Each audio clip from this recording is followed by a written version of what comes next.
오늘은 성경에 등장하는 초대교회의 모습을 통해서요, 건강한 교회가 어떤 모습인지 교회에 대해서 골로새 교회라는 제목으로 하나님의 말씀을 나누도록 하겠습니다. 성도님들 생각 속에서 이제 교회에 대한 설교 메시지가 잊혀질 때쯤 이제 다시 교회에 대한 설교를 제가 들고 왔는데요. 이제 앞으로 딱 2번 남았습니다. 우리가 맛있는 음식도 자주 매일 먹으면 질리잖아요. 그렇기 때문에 남은 이제 2번의 설교도 오늘처럼 성도님들 마음 가운데 교회에 대한 설교 내가 언제 들었지? 그때쯤 다시 그 나머지 2편도 하도록 하겠습니다.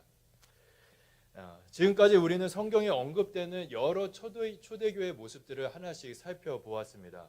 그 내용이 기억나는 부분들도 분명히 있으실 거고요. 그리고 많은 부분이 사실 기억이 안 나시겠죠?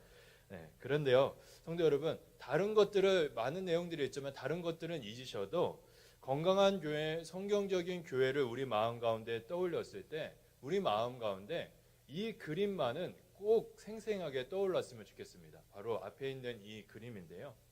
이 그림이 의미하는 것은 교회의 건강함이란 화려한 건물을 통해서 이루어지는 것이 아니라 교회로 살아가는 그리스도인들의 진실한 삶을 통해서 이루어진다는 메시지가 이 그림 안에 담겨 있습니다.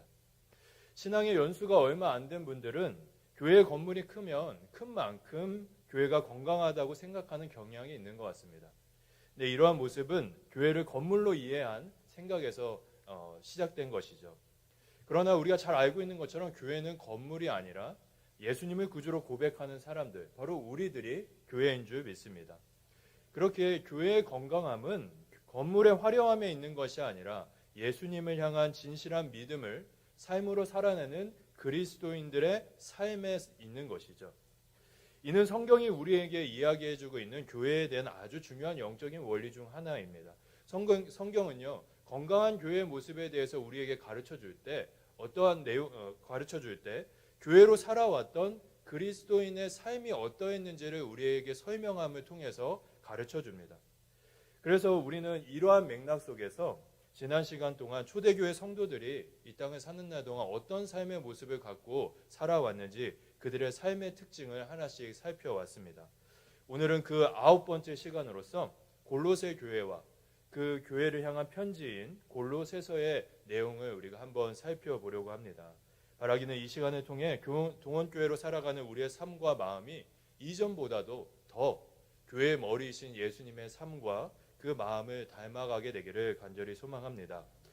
오늘 본문 내용이 이제 골로새서 1장 24절의 내용인데요. 그 내용으로 들어가기 전에 먼저는 골로새 교회가 어떤 교회인지 또 골로새서에는 어떤 편지인지를 우리가 한번 생각해 보려고 합니다. 골로새 교회는 골로새 지역에 있는 교회를 의미하는 것이겠죠.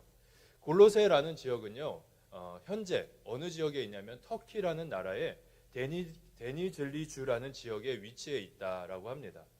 골로새 지역의 위치를 우리가 지도로 보면 이렇습니다. 이 지도는 이제 1세기 지도인데요. 골로새 지역은 빨간색 원 안에 있는 지역입니다. 그 위치를 보면 사도 바울이 왕성하게 사역했던 안디옥과 에베소 그 중간 어디쯤에 있다는 것을 우리가 확인할 수가 있죠. 성경학자들은 골로새 지역에 하나의 교회만 있었다고 이야기하지 않습니다. 골로새 지역에는 여러 교회가 있었다고 하는데요. 이 여러 교회를 가리켜서 사도 바울은 골로새서에서 골로새 교회라고 부르고 있는 것이죠. 골로새 교회는 사도 바울이 목양한 교회가 아니라요, 에바브라라는 하나님의 사람이 목양한 교회였습니다. 골로새 교회는 참 건강한 교회였는데요. 그 골로새 교회의 건강함을 우리가 골로새서 말씀에서 발견할 수가 있습니다. 골로새서 1장 3절부터 5절의 말씀에 보면 이런 말씀이 있습니다. 우리가 너희를 위하여 기도할 때마다 하나님 곧 우리 주 예수 그리스도의 아버지께 감사하노라. 이는 그리스도 예수 안에 너희의 믿음과 모든 성도에 대한 사랑을 들었으며 너희를 위하여 하늘에 쌓아둔 소망으로 말미암음이니 곧 너희가 전에 복음 진리의 말씀을 들은 것이라. 빨간 글씨에 보면 우리 마음 가운데 들어오는 3글자가 있죠. 믿음, 사랑, 소망. 사도 바울은 골로새 교회의 믿음과 사랑과 소망의 모습으로 인해 하나님께 감사한다고 이렇게 고백하고 있습니다. 이러한 바울의 고백을 통하여서 골로새 교회는 믿음, 소망, 사랑이 충만한 교회였다는 것을, 건강한 교회였다는 것을 우리가 알 수가 있죠. 오늘 지금 함께 읽지는 않았지만 이어지는 내용을 보면요, 골로새 교회는 믿음, 소망, 사랑뿐 아니라 복음의 풍성한 열매도 있었다라고 사도 바울은 이야기합니다. 골로새 교회는 굉장히 건강한 교회였다는 것이죠. 그런데 성도 여러분, 이렇게 건강한 골로새 교회 가운데 영적으로 큰 어려움이 찾아오게 됩니다. 교회 안에 들어온 거짓 교사들이 잘못된 가르침을 교회 안에 퍼뜨리기 시작한 것이죠. 그들은 구원을 받기 위해서는 믿음과 함께 음식법이나 또는 안식일을 지키는 율법의 내용들을 잘 지켜야지만이 구원을 받을 수 있다고 잘못된 교리를 교회 안에 퍼뜨리기 시작했습니다. 이로 인해서 교회 안에 믿음에 큰 혼란이 생기게 되죠. 그래서 에바브라는 이 문제에 대해서 조언을 얻기 위해서 감옥에 수감되어 있는 사도 바울에게 편지를 쓰게 됩니다. 편지를 받은 사도 바울은 믿음의 권면을 담아서 다시 한번 편지 한 통을 골로새 교회를 향해서 보내게 되죠. 그 편지가 바로 오늘 본문 말씀인 골로새서인 것입니다. 골로새서의 내용을 이렇게 쭉 읽어보면요, 그 내용 안에는 골로새 교회를 향한 바울의 뜨거운 사랑이 흐르고 있다는 것을 우리가 발견할 수가 있습니다. 그 바울의 뜨거운 사랑을 대표하는 말씀이 오늘 본문 말씀인 골로새서 1장 24절이라고 할 수 있습니다. 이 말씀 안에는요, 오늘 우리가 함께 알아가고자 하는 것, 교회로 살아가는 그리스도인의 삶의 모습이 무엇인지를 우리에게 이야기해주고 있습니다. 본문을 우리가 다시 한번 읽어보았으면 좋겠는데요. 골로새서 1장 24절의 말씀 함께 읽겠습니다. 나는 이제 너희를 위하여 받는 괴로움을 기뻐하고 그의 몸된 교회를 위하여 내 육체에 채우노라. 아멘. 사도 바울은 나는 이제 너희를 위하여 받는 괴로움을 기뻐한다라고 이야기하면서요, 골로새 교회 가운데 찾아온 어려움에 자신도 동참하겠다고 고백합니다. 성도 여러분, 이러한 바울의 고백 안에는요, 내용을 이해하는 즉시 알 수 있는 교회로 살아가는 삶의 직관적인 의미와 함께 이 말씀을 깊이 있게 묵상해야지만이 알 수 있는 교회로 살아가는 삶의 깊은 의미가 담겨져 있습니다. 그러니까 직관적인 의미와 깊은 의미, 두 가지 의미가 함께 있다는 것이죠. 먼저는 이 바울의 고백을 통해서 알 수 있는 교회로 살아가는 삶의 직관적인 의미를 살펴보겠습니다. 골로새 교회의 고난에 함께하겠다는 이 바울 고백 안에 담겨있는 직관적인 교회로 살아가는 그 삶의 의미는, 우리가 교회로 살아간다는 것은 고난의 길을 걸어가는 것을 의미한다는 것입니다. 많은 사람들이 예수님을 믿고 교회에 나오면 우리가 하나님께 복을 받고 행복할 것이라고 기대합니다. 이러한 생각과 기대가 맞는 생각이죠. 맞는 기대라고 저는 생각합니다. 왜냐하면 하나님께서는 우리를 사랑하셔서 우리에게 은혜 베푸시기를 기뻐하시고 또 그 은혜로 말미암아 우리의 일상에 행복하기를 원하시는 분이 바로 우리 선하신 하나님이시기 때문이죠. 그런데 여기서 성도 여러분, 중요한 사실 한 가지가 있습니다. 하나님께서 우리의 삶에 은혜를 베푸시는 이유가 단지 1차원적으로 우리의 행복만을 위한 것은 아니라는 사실입니다. 하나님께서 우리에게 은혜를 베푸시는 이유는요, 이전에 하나님께서 베푸신 그 은혜들을 우리가 기억하고 그 은혜를 힘입어서 현재 우리의 삶 가운데 찾아온 어려움과 고난을 이겨내기 위하여서 하나님께서는 은혜를 베푸신다라는 것이죠. 이러한 내용을 우리가 교회적으로 표현해 보면 이렇습니다. 우리가 교회로 살아가는 것은, 교회로 살아가는 그 삶에는 하나님의 은혜를 누리는 영광스러운 모습과 함께 예수님께서 걸어가신 십자가의 길, 바로 고난의 길을 걸어가는 모습도 있다라고 말할 수 있는 것이죠. 우리의 삶에, 교회로 살아가는 우리의 삶에 영광이 있으면 고난이 있고, 고난이 있으면 영광이 있다는 것입니다. 이것이야말로 참된 교회로 살아가는 그리스도인의 삶의 모습인 것이죠. 그렇다면 왜 고난과 함께, 영광과 함께 고난이 있는 것이 그리스도인의 삶, 교회로 살아가는 그리스도인의 삶의 진실한 모습일까요?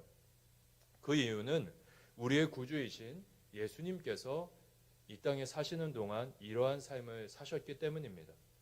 교회의 머리이신 예수님께서 영광의 삶과 삶을 살아감과 동시에 이 땅 가운데서 고난의 삶을 살아가셨기 때문에 교회로 살아가는 우리도 영광의 길뿐 아니라 고난의 길을 걸어가야 한다라는 것이죠.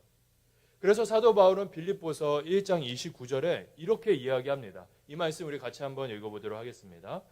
그리스도를 위하여 너희에게 은혜를 주신 것은 다만 그를 믿을 뿐 아니라 또한 그를 위하여 고난도 받게 하려 하심이라. 아멘.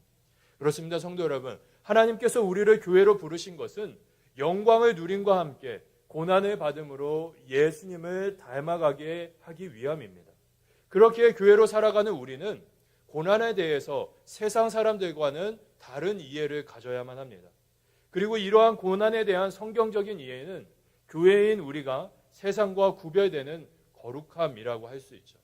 세상 사람들은 고난은 피해야 할 것이라고 이야기하지만 그리스도인인 우리는 고난은 하나님의 은혜를 누리는 수단이고 하나님의 그 영광스러움을 찾아가는 과정이라고 이해하는 것이죠.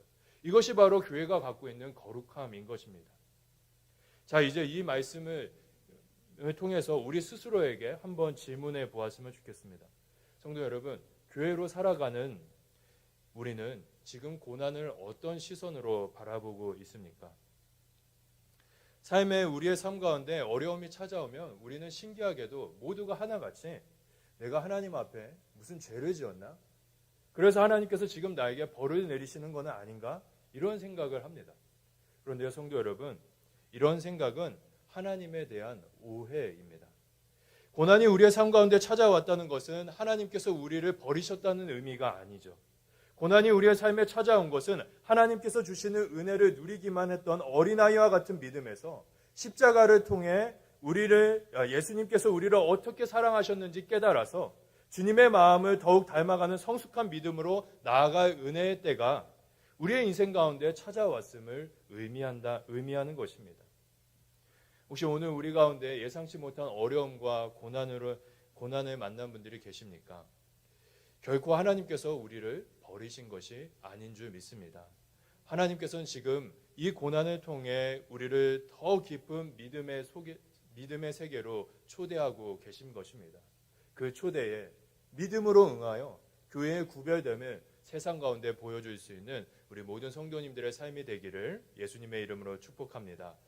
이게 바울의 고백에서 알 수 있는 교회로 살아가는 삶의 직관적인 의미라면요, 이어서 바울의 고백 안에 담겨있는 깊은 의미에 대해서도 우리 한번 생각해 봤으면 좋겠습니다. 오늘 본문 말씀을 다시 한번 읽어보겠습니다. 시작. 나는 1장 24절의 말씀을 한번 보여주시겠어요? 1장 24절의 말씀 우리 함께 읽어보겠습니다. 나는 이제 너희를 위하여 받는 괴로움을 기뻐하고 그리스도의 남은 고난을 그의 몸된 교회를 위하여 내 육체에 채우노라. 아멘.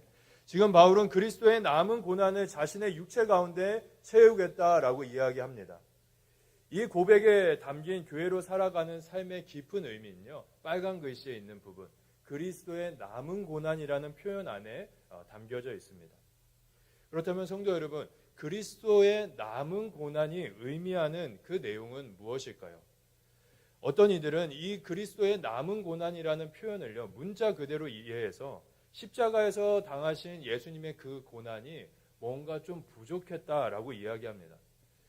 그러나 바울은 이런 의미에서 그리스도의 남은 고난을 이야기한 것이 아닙니다. 여기에서 그리스도의 남은 고난이라는 것은 교회의 머리이신 예수님께서 감당하신 고난이 있고 그 외에 주님의 몸인 교회인 우리가 이 땅에 사는 날 동안 감당해야 할 남겨진 고난이 있다는 의미입니다. 그렇다면 우리에게 남겨진 그 고난은 어떤 것일까요? 우리에게 남겨진 그 고난의 의미는 오늘 본문 24절 앞과 뒤에 있는 문맥을 통해서 우리가 알 수 있습니다. 그 문맥을 우리가 하나씩 좀 살펴봤으면 좋겠는데요. 먼저 오늘 24절 앞에 있는 내용입니다. 앞에 있는 내용 우리 20절부터 22절 말씀 우리 같이 한번 읽어보도록 하겠습니다. 그의 십자가의 피로 화평을 이루사 만물 곧 땅에 있는 것들이나 하늘에 있는 것들이 그로 말미암아 자기와 화목하게 되기를 기뻐하심이라. 전에 악한 행실로 멀리 떠나 마음으로 원수가 되었던 너희를 이제는 그의 육체의 죽음으로 말미암아 화목하게 하사 너희를 거룩하고 흠없고 책망한 것이 없는 자로 그 앞에 세우고자 하셨으니. 사도 바울은 그리스도의 남은 고난을 설명하기 이전에 먼저 그리스도의 고난, 십자가의 사건을 이야기합니다. 그러면서 바울은 예수님께서 십자가의 고난을 받으신 이유를 설명하는데요. 그 이유는 앞에 있는 내용대로 하나님과 원수로 살았던 우리들을 하나님 앞에 거룩하고 흠없고 책망할 것이 없는 존재로 세우기 위함이라고 이야기합니다. 이렇게 그리스도의 고난과 그 이유를 설명한 다음에요. 바울은 주님의 고난이 자신에게 주어졌다는 그 의미로 24절에서 그리스도의 남은 고난을 자신의 육체에 채우겠다고 고백합니다. 그리고 그 이후에 28절에 이런 이야기를 바울이 합니다. 28절 말씀 우리 같이 한번 읽어보겠습니다. 우리가 그를 전파하여 각 사람을 권하고 모든 지혜로 각 사람을 가르침은 각 사람을 그리스도 안에서 완전한 자로 세우려 함이니. 바울은 자신이 감옥에 갇힌 고난을 감수하면서 복음을 전하는 이유는 죄인으로 살아갔던 각 사람들을 예수님 안에서 완전한 자로 세우기 위함이라고 이야기하고 있습니다. 우리가 지금 24절을 중심으로 앞에 뒤에 내용을 살펴보면서 문맥을 생각해 봤는데요. 이 문맥에 대한 내용을 표로 정리하면은 이렇습니다. 24절을 중심으로 처음에는 사도 바울이 그리스도의 고난을 이야기하면서 예수님께서 고난받은 이유가 우리를 흠없는 자로 하나님 앞에 세우기 위함이라고 이야기합니다. 그리고 나서 그리스도의 고난이 교회에게도 남아있는데 그 남은 고난을 자신의 육체 가운데 채우겠다고 이야기하죠. 그리고 28절에 바울이 감옥에서 복음을 전하는 이유를 이야기하는데 그 복음의 사역을 감당하는 이유는 각 사람을 완전한 자로 세우기 위함이라고 바울은 설명을 합니다. 자, 성도 여러분, 잠시 멈춰서 이 문맥의 흐름을 노란 글씨에 주목해서 한번 보시기 바랍니다. 그리고 그리스도의 남은 고난이 무엇인지 한번 생각해 보시기 바랍니다. 사도 바울이 자신의 육체에 채우겠다는 그리스도의 남은 고난이 무엇으로 보이십니까? 노란 글씨로 중심을 해서 보면 그 핵심은 사람을 세우는 것임을 우리가 알 수가 있습니다. 그리스도의 남은 고난이란 죄인을 하나님 앞에 온전한 모습을 세우기 위해 생명을 내어주신 예수님의 사랑을 우리가 본받아서 그 사랑으로 교회 안에 연약한 이들을 포기하지 않고 끝까지 품어서 그를 하나님 앞에 완전한 자로 세우기까지 감당해야 할 수많은 수고, 그 수고가 바로 그리스도의 남은 고난인 것이죠. 그러니 바울이 그리스도의 남은 고난을 자신의 육체에 채우겠다는 그 말에 담긴 의미는 한 영혼이 그리스도 안에서 온전한 자로 세워지기까지 감당해야 할 수많은 그 수고를 자신의 삶을 다해서 하겠다는 그 의미로 우리가 받아들일 수가 있습니다. 이러한 그리스도의 남은 고난의 의미는 교회로 살아가는 그리스도인의 삶의 두 번째 모습이 무엇인지 우리에게 가르쳐 주죠. 사랑하는 성도 여러분, 우리가 교회로 살아간다는 것은요, 우리가 서로의 연약함을 품고 모두가 하나님 안에 온전한 자로 세워지기까지 수반되는 고난과 역경과 그 수고를 마다하지 않는 것을 의미합니다. 설교를 준비하면서 참고한 책 한 권이 있는데요. 그 책의 저자는 책에서 이러한 이야기를 했습니다. 책의 내용을 한번 읽어드리도록 하겠습니다. 그리스도의 몸이 되어 살아가는 사람들은 그 몸의 불완전함 때문에 고난을 받습니다. 이 목사님은 교회가 고난받는 이유 중 하나가 교회로 살아가는 우리 자신의 불완전함 때문에 교회가 고난을 받는다고 이야기합니다. 목사님의 말씀대로 우리는 주님의 몸임에도 불구하고 굉장히 불완전한 존재이죠. 죄성을 가진 우리는 항상 나 중심적으로 생각하고 이기적인 모습으로 살아가서 서로의 다름을 인정하려 하지 않습니다. 이렇게 서로의 다름을 인정하지 않으면 우리는 충돌하게 되죠. 그리고 이러한 충돌은 우리 마음 가운데 상처를 냅니다. 그리고 이 상처가 깊어지면 우리는 교회를 등지거나 떠나는 것을 선택합니다.